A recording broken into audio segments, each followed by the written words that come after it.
तो अब जो हमारा नेक्स्ट टॉपिक है वो है मेटाबॉलिज्म, और मेटाबॉलिज्म में जो हिंदी होती है इसकी उपपचय होती है, ठीक है। तो इससे पहले हम लोगों ने बायोलॉजिकल ऑर्गेनाइजेशन, जो सबसे पहला टॉपिक था बायोलॉजिकल ऑर्गेनाइजेशन में हम लोगों ने जो पढ़ा, कुछ जो चीज़ें जो बायोलॉजिकल ऑर्गेनाइजेशन था जो लिविंग और नॉन लिविंग में कॉमन था, उसमें हम लोगों ने देखा था कि एटम से शुरुआत हुई थी, ठीक है। तो सिंपलेस्ट यूनिट है एटम, एटम्स के बाद भी उसके अंदर भी electron, proton, then up quark और डाउन क्वार्क वगैरह होते हैं, वो फिजिक्स की बात है, ठीक है। तो उसको हम लोग यहाँ डिस्कस नहीं करेंगे। तो सबसे सिंपलेस्ट अगर हम देखें, जो हमारा जो प्राइमेटिव जो एटमॉस्फेयर था एटॉमिक था, ठीक है। तो सभी जो कंपाउंड्स थे वो उस समय जो सिंपलेस्ट प्राइमेटिव एटमॉस्फेयर था उसमें कंपाउंड्स नहीं थे, एटम्स थे। तो in the form of atoms थे सारे के सारे। तो एटम्स, एटम्स के बाद फिर कंबाइन होकर बना molecule, then simple inorganic compound, complex simple organic compound, then complex organic compound, then protoplasm, ठीक है। ये हमारा था जो कॉमन जो चीज़ें हैं जो लिविंग और नॉन लिविंग के लिए कॉमन है, ठीक है। उसके बाद अगर हम लिविंग की बात करें तो ये जो हम लोगों ने कॉमनली चीज़ पढ़ी ये सारी की सारी नॉन यानी कि लिविंग में भी होती है, लेकिन लिविंग हम तभी कहेंगे जब उसके पास सेलुलर स्ट्रक्चर है, एक सेल है यानी कि वो लिविंग है, ठीक है। तो सबसे सिंपलेस्ट यूनिट की अगर हम बात करें लिविंग में तो सेल, सेल कंबाइन होकर बनाता है tissue, then organ, organ system, organ system के बाद इंडिविजुअल और इंडिविजुअल के बाद population, community, ecosystem and then biosphere, ठीक है। उसके बाद अगर हमने देखा, फिर हम लोगों ने देखा जो ग्रोथ, तो ग्रोथ में अगर हम लोगों ने देखें तो हम लोग ये कह रहे थे कि ग्रोथ एक फीचर नहीं है लिविंग के लिए, लेकिन वो क्यों कह रहे थे, क्योंकि इसलिए क्योंकि नॉन लिविंग भी ग्रोथ कर रहा था और लिविंग भी ग्रोथ कर रहा था। नॉन लिविंग जो ग्रोथ कर रहा था वो ग्रोथ इंट्रिंसिक था, ठीक है, सॉरी एक्सट्रिंसिक, इंट्रिंसिक तो लिविंग में होता है, ठीक है। तो नॉन लिविंग जब ग्रोथ कर रहा था तो एक्सट्रिंसिक था, यानी कि कोई हम सिंपल उसका जो भी हम लोग चीज़ ले रहे हैं, ठीक है, हम लोग उसको उसके सरफेस पर एक्यूमुलेट कर दें ऊपर से, ठीक है। हम लोग क्योंकि बालू है तो बालू को हम लोग कोई अंदर घुसेड़ के उसको नहीं बढ़ाते हैं, ठीक है।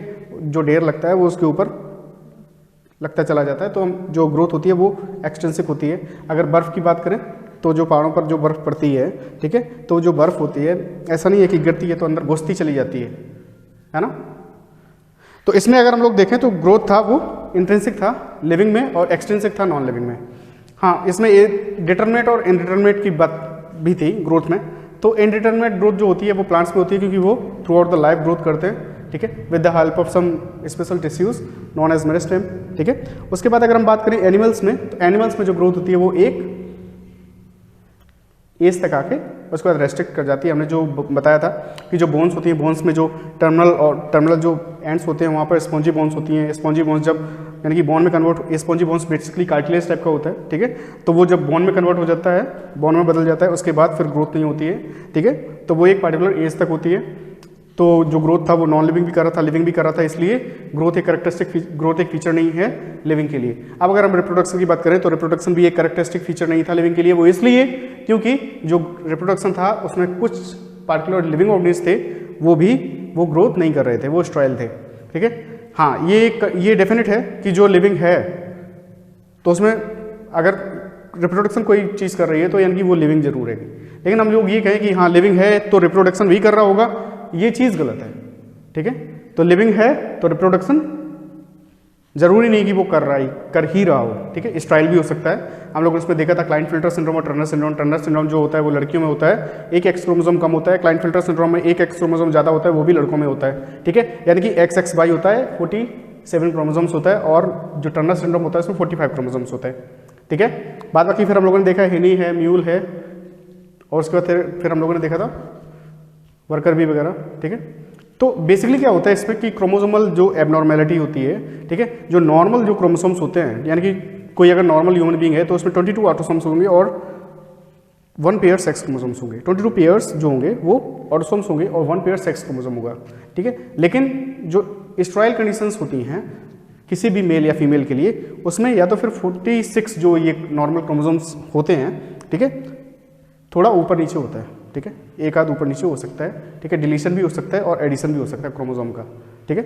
तो रिप्रोडक्शन भी एक यानी कि कैरेक्टरिस्टिक फीचर नहीं था लिविंग के लिए। अब अगर हम नेक्स्ट जो टॉपिक हम लोग बात कर रहे हैं वो है मेटाबॉलिज्म। तो मेटाबॉलिज्म अगर हम देखें तो मेटाबॉलिज्म जो है हिंदी में तो हम लोग उसको उपापचय बोलते हैं। तो बेसिकली कोई भी सेल, कोई अगर सेल है तो वो सिंपल कंपाउंड्स की बन रही है, ठीक है, यानी कि एटम्स होंगे, एटम्स, ठीक है, एटम्स से मिलके कंपाउंड यानी कि कंपाउंड्स बनते हैं, फिर इनऑर्गेनिक ऑर्गेनिक कंपाउंड्स भी बनते हैं। तो कोई भी सेल है तो ये सब जो पार्टिकुलर एटम्स होते हैं कंबाइन होके ये एक सेल का, यानी कि जो सेल होता है उसमें एटम से मिलके बहुत सारी चीज़ें बनती हैं, यानी कि सारा का सारा अलग अलग डिफरेंट टाइप के जो एटम्स होंगे, चाहे फिर उसको मान low carbon, hydrogen, nitrogen, oxygen, calcium, ठीक है, तो ये सब चीज़ें मिलके सेल का निर्माण करती हैं या फॉर्मेशन करती हैं, ठीक है, कंपाउंड, एटम्स से कंपाउंड और फिर ये बनता है। तो बेसिकली क्या है इसमें कि जो मेटाबॉलिज्म होता है या जो उपापचय होता है, तो उपापचय जो होती है सेल के अंदर, किसी एक पार्टिकुलर जो सेल है उसके अंदर जितनी भी केमिकल रिएक्शंस हो रही हैं, ठीक है, चाहे वो कॉम्प्लेक्स जो फॉर्म्स के जो कंपाउंड्स होते हैं उसे ब्रेक डाउन करके सिंपल फॉर्म के कंपाउंड्स बन रहे हो, ठीक है, या फिर सिंपल फॉर्म के कंपाउंड से वो एड अप होके कॉम्प्लेक्स फॉर्म बन रहा हो, ठीक है, यानी कि कैटाबॉलिज्म और एनाबॉलिज्म दोनों, ठीक है। तो सेल में जितनी भी सेलुलर रिएक्शंस हो रही हैं, जितनी भी सेलुलर रिएक्शंस हो रही हैं एक सेल के अंदर या किसी पार्टिकुलर ऑर्गेनिज्म के अंदर जितनी केमिकल रिएक्शंस हो रही हैं वो सारा का सारा मेटाबॉलिज्म या मेटाबॉलिक रिएक्शन कहलाता है, ठीक है। तो अगर हम अब मेटाबॉलिज्म की अगर हम बात करें,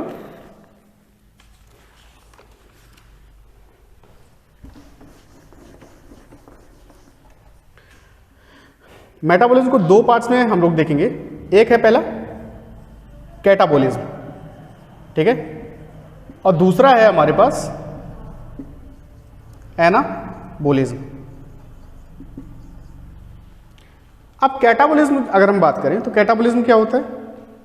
कैटाबॉलिज्म होता है कि किसी एक कोई भी कॉम्प्लेक्स फॉर्म ऑफ कंपाउंड है, ठीक है, या एक बिग मॉलिक्यूल है, ठीक है, वो ब्रेक डाउन करके सिंपलेस्ट फॉर्म में कन्वर्ट हो या छोटे छोटे टुकड़ों में बढ़ जाए, ठीक है, तो वो कैटाबॉलिज्म होता है।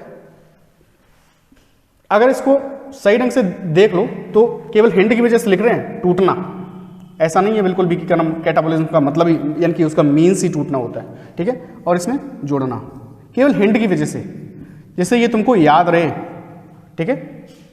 तो जो कैटाबॉलिज्म है उसमें ये मान लो कि एक बड़ा सा मॉलिक्यूल है, कॉम्प्लेक्स फॉर्म ऑफ कंपाउंड है, वो ब्रेक डाउन करके सिंपल फॉर्म में टूट रहा है, ठीक है, सिंपलेस्ट फॉर्म में टूट रहा है। वो कितने भी नंबर्स में हो सकता है, एक नंबर यानी कि 2 नंबर, 3 नंबर, 4 नंबर, सेम ऐसे ही एनाबॉलिज्म है, ठीक है, 1 2 3 जो सिंपलेस्ट फॉर्म्स के जो कंपाउंड्स हैं वो एड अप होके, कंपाउंड्स के एटम्स भी हो सकते हैं, एड अप होके जो है वो एक कॉम्प्लेक्स फॉर्म ऑफ कंपाउंड बनाएगा, तब वो एनाबॉलिज्म कहलाएगा, ठीक है, या एनाबॉलिक रिएक्शन कहलाएगा। अभी हम लोग इसके एग्जांपल डिस्कस करेंगे, ठीक है। तो मेटाबॉलिज्म इतना समझ में आया, मेटाबॉलिज्म में 2, कैटाबॉलिज्म या एनाबॉलिज्म। अब हम लोग अगर बात करें मेटाबॉलिक रिएक्शंस, अगर किसी भी कोई एक यूनिसेलुलर ऑर्गेनिज्म या मल्टीसेलुलर ऑर्गेनिज्म है, लिविंग है, ठीक है, तो मेटाबॉलिज्म का काम क्या होता है, आखिर में मेटाबॉलिज्म जरूरी है क्यों, ठीक है। तो कोई भी एक, चाहे यूनिसेलुलर ऑर्गेनिज्म हो या मल्टीसेलुलर ऑर्गेनिज्म हो, ठीक है, with the help of metabolism, जो मेटाबॉलिक रिएक्शंस हैं जब तक नहीं होंगे सेल ग्रोथ नहीं करेगा। सेल ग्रोथ करेगा नहीं तो यूनिसेलुलर ऑर्गेनिज्म, अब हम लोग अपनी लाइफ जो शुरुआत करते हैं वो एक यूनिसेलुलर स्ट्रक्चर से शुरुआत करते हैं, जाइगोट से, ठीक है। अगर सेल में मेटाबॉलिक रिएक्शंस ना हो, अगर जाइगोट में मेटाबॉलिक रिएक्शंस ना हो, कन्वर्जन ना हो, ठीक है, कैटाबॉलिक रिएक्शंस या एनाबॉलिक रिएक्शंस ना हो, तो हम लोग जाइगोट यूनिसेलुलर ही रहेगा, मल्टीसेलुलर कभी नहीं रहेगा। प्लस अगर मेटाबॉलिज्म नहीं होगा तो वो एक सेलुलर स्ट्रक्चर ही नहीं होगा, ठीक है, यानी कि सेलुलर स्ट्रक्चर भले ही हो लेकिन हम लोग उसको कभी भी लिविंग नहीं कह सकते, क्योंकि अगर लिविंग है तो उसमें मेटाबॉलिक रिएक्शंस हो रही होंगी, चाहे वो एक मल्टीसेलुलर ऑर्गेनिज्म के अंदर की जो रिएक्शंस हैं वो, या एक सेल के अंदर की जो रिएक्शंस हैं वो, ठीक है। एक मल्टीसेलुलर ऑर्गेनिज्म के अंदर जितनी भी रिएक्शंस हैं वो सारी की सारी मेटाबॉलिक रिएक्शंस ही कहलाएंगी, या एक सेल के अंदर जितने भी कंपाउंड्स बनते हैं या टूटते हैं, ठीक है, वो भी मेटाबॉलिक रिएक्शंस कहलाएंगी। ठीक है, तो किसी भी यूनिसेलुलर ऑर्गेनिज्म का या मल्टीसेलुलर ऑर्गेनिज्म का ग्रोथ करना अपने आप में दर्शाता है कि वो वहां पर मेटाबॉलिक रिएक्शंस हो रही हैं। ठीक है, मेटाबॉलिक रिएक्शंस नहीं हो रही होंगी तो सेल ग्रोथ नहीं कर सकती है, सेल डिवाइड नहीं कर सकती है। सेल डिवाइड नहीं करेगी तो कोई भी ऑर्गेनिज्म कुछ कर ही नहीं पाएगा, ऑर्गेनिज्म एग्जिस्ट ही नहीं करेगा अगर मेटाबॉलिक रिएक्शंस नहीं हो रही होंगी। सेल डेथ हो जाएगी अगर मेटाबॉलिक रिएक्शंस नहीं होंगी। ठीक है, तो मेटाबॉलिक जो रिएक्शंस हैं, हाँ, नॉन लिविंग में मेटाबॉलिक रिएक्शंस कभी भी नहीं होंगी, कभी भी नहीं, और कोई भी इसमें एक्सेप्शन नहीं है, जैसे रिप्रोडक्शन में एक्सेप्शन था। तो मेटाबॉलिक रिएक्शंस जो हो रही हैं वो केवल लिविंग में होंगी। एक चीज और पॉइंट है एनसीईआरटी में कि जो इनविट्रो जो हम लोग लेबोरेटरी में जो रिएक्शंस करवाते हैं, ठीक है, वो लिविंग क्यों नहीं है। ठीक है, तो एक बात का ये खास ख्याल रखना, जो भी रिएक्शंस सेल के अंदर हो रही है और वही हम लोग लेबोरेटरी में अगर करवाएं सेम, तो सेल के अंदर जो रिएक्शंस हो रही हैं वो लिविंग में आएगा, वो मेटाबॉलिक रिएक्शंस कहलाएगा। लेकिन आउटसाइड जो लिविंग ऑर्गेनिज्म, आउटसाइड जो लेबोरेटरी है, उसमें अगर हम कोई भी केमिकल रिएक्शन परफॉर्म कर रहे हैं तो वो लिविंग में नहीं कहलाएगा। ना उसको लिविंग कह सकते हैं ना नॉन लिविंग कह सकते हैं, ये एनसीईआरटी में लिखा हुआ है। ठीक है, जो भी केमिकल रिएक्शन सेल के अंदर हो रही हैं या किसी भी मल्टी सेलुलर ऑर्गेनिज्म के अंदर हो रही हैं वो ही मेटाबॉलिक रिएक्शंस कहलाएंगी, वो ही मेटाबॉलिज्म कहलाएगा, ये याद रखना। ठीक है, तो मेटाबॉलिज्म अगर देखा जाए तो इंपॉर्टेंट प्रोसेस है किसी भी यूनिसेलुलर या मल्टीसेलुलर ऑर्गेनिज्म के लिए, उसके एक्सिस्टेंस के लिए। ठीक है, कि वो अपनी लाइफ को एग्जिस्ट करता है या नहीं, तो भी वो मेटाबॉलिक रिएक्शंस हैं वो ही उस पर ही डिपेंड करता है। अगर मेटाबॉलिक रिएक्शंस हो रही हैं तो उसकी लाइफ एग्जिस्ट करेगी। अगर जाइगोट में कोई मेटाबॉलिक रिएक्शंस ना हो तो जाइगोट जो होता है वो, यानी कि कोई भी सेल है, अगर उसमें मेटाबॉलिक रिएक्शंस नहीं होती तो सेल की डेथ हो जाएगी। सेल की डेथ हो जाएगी तो वो सेल एग्जिस्ट करेगी ही नहीं। तो जाइगोट में भी अगर ऐसा होगा तो जाइगोट भी एग्जिस्ट नहीं करेगा। तो अगर कोई भी ऐसा कोई पर्सन है ठीक है, अगर सिंपल जाइगोट उसमें बना, किसी लेडी में जाइगोट बना और किसी वजह से जो सेल है उसकी डेथ हो जाती है, ठीक है, तो वो उसमें मेटाबॉलिक रिएक्शंस नहीं होंगी और वो एग्जिस्ट ही नहीं करेगा। ठीक है,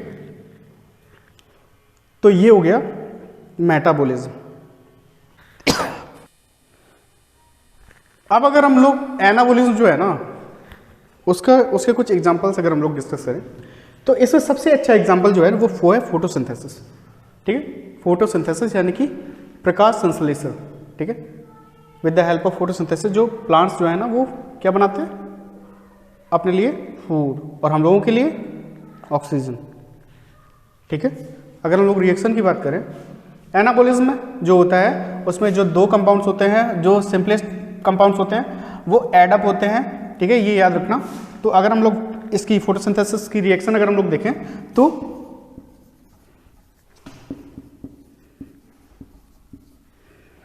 कार्बन डाइऑक्साइड और वाटर मिलके जो है वो बनाता है ग्लूकोज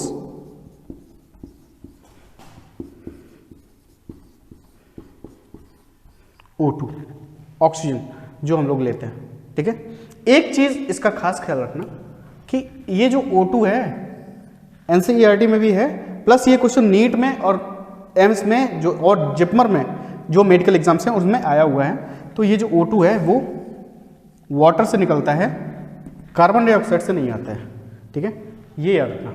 जो भी ये चीज़ जो रिएक्शंस हो रही होंगी, जो ये रिएक्शन हो रही होगी वो लाइट के प्रेजेंस में होगी। ठीक है, अगर लाइट नहीं है तो फोटोसिंथेसिस नहीं हो रहा होगा, ये याद रखना। तो इसमें जो दो सिंपल मॉलिक्यूल्स, दो सिंपल कंपाउंड्स हैं, एक कार्बन डाइऑक्साइड और एक वाटर है, ठीक है, एड अप होके बना रहा है ग्लूकोज, है ना, और ऑक्सीजन, वाटर भी। ठीक है, तो ये एक एनाबॉलिज्म का एक एग्जांपल हम लोग ले सकते हैं। दूसरा अगर एग्जांपल हम लोग देखें तो दूसरे एग्जांपल में हम लोग देख सकते हैं जो एमिनो एसिड्स होते हैं। ठीक है, जो अमीनो एसिड्स होते हैं वो एड अप होके क्या बनाते हैं, प्रोटीन। ठीक है, तो सपोज अगर हम बात करें, अगर इसकी रिएक्शन की बात करें, तो अगर हम लोग कोई दो अमीनो एसिड लें, पहला हम लोग लें सपोज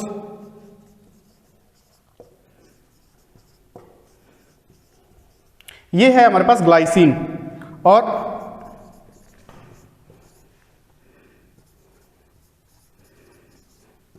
ये है हमारे पास एलेनिन, ठीक है। तो ग्लाइसिन और एलेनिन ये है हमारे पास दो अमीनो एसिड्स हैं। अगर हम लोग इसको ऐड करें, ठीक है, तो ऐड अगर करेंगे तो NH2 प्लस NH2, इसको लिख लेना जरा।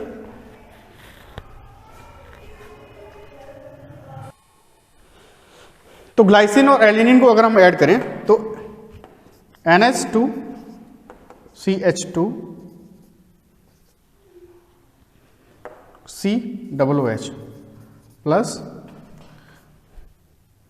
NH2 CH CH3 और COOH, ठीक है।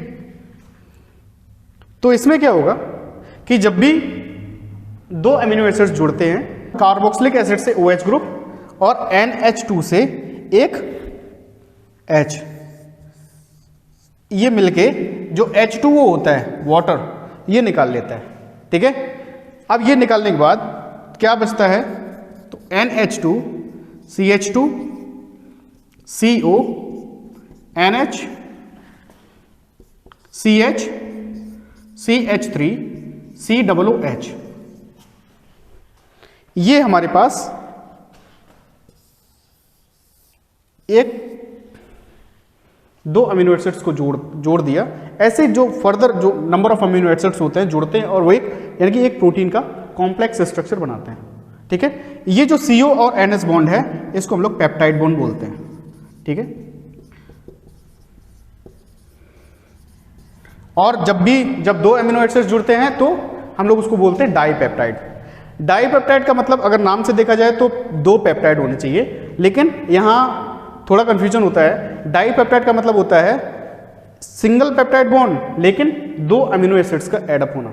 अगर ट्राईपेप्टाइड की अगर हम बात करें तो ट्राईपेप्टाइड में तीन अमीनो एसिड्स हो जाएंगे, ठीक है, और दो पेप्टाइड बॉन्ड हो जाएंगे।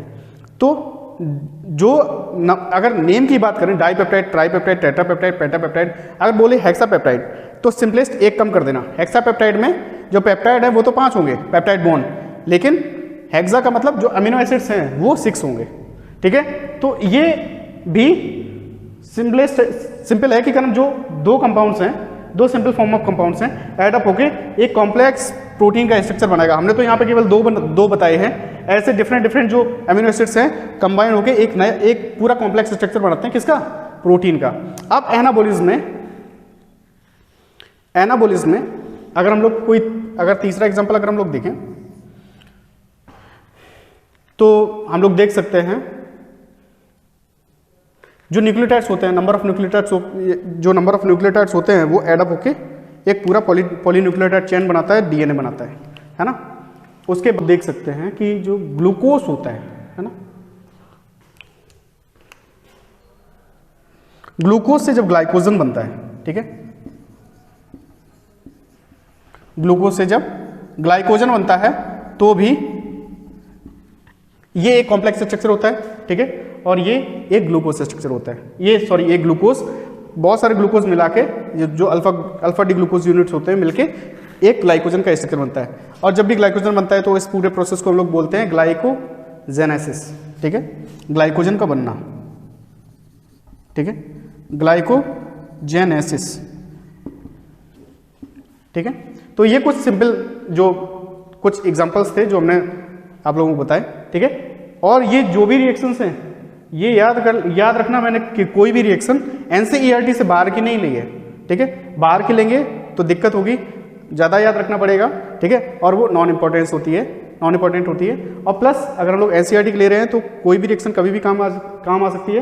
तो जो भी हम लोग रिएक्शन ले रहे हैं समझाने के लिए वो केवल NCERT से ले रहे हैं, NCERT से बाहर का नहीं ले रहे हैं। तो ये बिल्कुल भी मत सोचना कि भाई यानी कि मैंने यहाँ पर आपको कुछ एक्स्ट्रा पढ़ाया है, ठीक है। हाँ, इस चैप्टर में थोड़ा एक्स्ट्रा चल रहा है, लेकिन ये बाद में आपको फिर समझने की जरूरत नहीं पड़ेगी, ठीक है। तो बाद में टाइम बचेगा, अभी अगर टाइम कंज्यूम कर रहे हैं, अभी थोड़ा इसलिए बता रहा हूँ थोड़ा समझ में आ जाए, ठीक है। तो ग्लूकोज से अगर ग्लाइकोजन बनता है तो ग्लाइकोजेनेसिस होता है, ग्लाइकोजन का बनना, और जो ग्लाइकोजन होता है, ठीक है, अपने अगर ह्यूमन की अगर हम बात करें तो जो बोन्स होते हैं या जो लीवर होता है वहाँ पर जाके ग्लाइकोजन स्टोर होता है, ठीक है। अब ग्लूकोज से ग्लाइकोजन भी थोड़ा हम लोग बना के देख लें, 1-2 यूनिट बना के देखेंगे केवल, ठीक। तो ग्लूकोज से ग्लाइकोजन हम लोग जब बनाएंगे तो सिंपल है कि ग्लूकोज जो यूनिट्स हैं, ठीक है। अब ये केवल हम लोगों ने हमने केवल यहाँ पर आपको केवल 3 स्ट्रक्चर बना के दिखाएं, 3 स्ट्रक्चर बना के दिखाएं। अगर कोई ग्लूकोज है वो लीनियरली बिल्कुल अरेंज होगी, ठीक है, तो वो होगा अल्फा 1,4 लिंकेज, ठीक है। 1,4 लिंकेज का मतलब जो भी ग्लूकोज का स्ट्रक्चर होता है तो कार्बन जो होते हैं हम लोग उसको नंबरिंग करते हैं, तो 1, 2, 3, 4, 5 और 6 ये नंबरिंग है। अब इसमें जो नंबरिंग है वो यहाँ से करेंगे 1, 2, 3, 4, 5 और 6।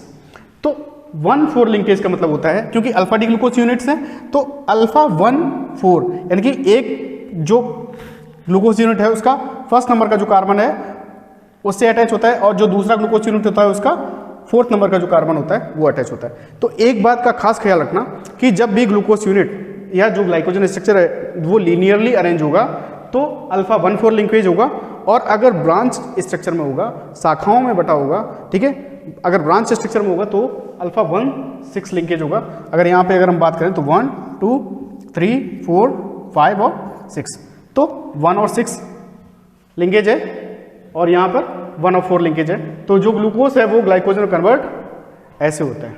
अगर ब्रांच होगा, अगर ज़्यादा स्ट्रक्चर ब्रांच होगा तो 1,6 लिंकेज ज़्यादा होगा, और अगर लीनियरली स्ट्रक्चर ज़्यादा होगा अरेंज्ड तो वो 1,4 लिंकेज होगा। ये याद रखना, ठीक है, बना लो, क्योंकि ये एनसीईआरटी में है, वो एनसीईआरटी में केमिस्ट्री में है, ठीक है। तो ये अगर बना लोगे तो कोई हार्मफुल नहीं है, ठीक है, इसको लिख लो।